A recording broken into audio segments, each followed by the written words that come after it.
تولج النهار في الليل وتخرج الحي من صغيرنا وكبيرنا وذكرنا وانثانا ক্ষমা করে দাও ইয়া আল্লাহ 24 119টি এবং ভোট কক্ষের সংখ্যা দিয়েছে। এই বাংলাদেশের যে ইতিহাসে ভোট কক্ষের সংখ্যা ভোট কেন্দ্রের সংখ্যা 150টি। ফ্যাসিবাদের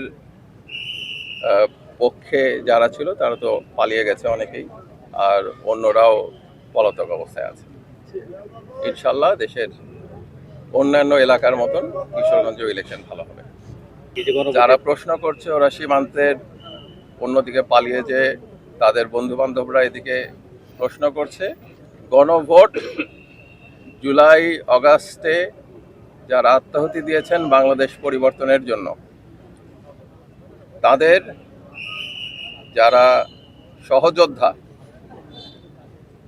তাদের উদ্যোগে যে জুলাই সনদ হয়েছে সেই সনদ বাস্তবায়নের জন্য গণভোট। যারা জুলাইয়ের গণভ্যুত্থানের বিপক্ষের শক্তি তারা এটা নিয়ে কিছু ভাবতে পারে, প্রশ্ন করতে পারে। বাংলাদেশের জনগণ জুলাইয়ের কাফেলায়, তাই বাংলাদেশ গণভ্যুত্থানের পক্ষে অবস্থান নিয়েছে। গণভ্যুত্থানে হ্যাঁ ভোট দিয়ে সেই অবস্থান পরিষ্কার করবে। বলেন, সরকার গণভ্যুত্থানের সরকার জুলাই সনদ প্রণয়ন করেছে সংগ্রামী ছাত্র জনতার সহযোগিতায়।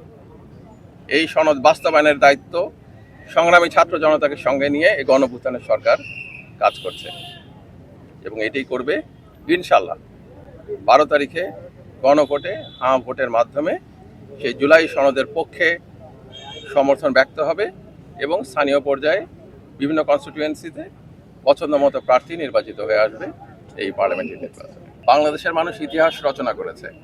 আপনার নির্বাচনের আর তো 2টা দিন আনুষ্ঠানিকতা আছে, এরপরের থেকে ইনশাল্লাহ দেখবেন সারা দেশ এক কাতারে দাঁড়ায় গেছে এই সনদের পক্ষে, গণভ্যুত্থানের যেই পরিবর্তন এটার পক্ষে এবং বাংলাদেশের জনগণের অধিকার রক্ষার পক্ষে।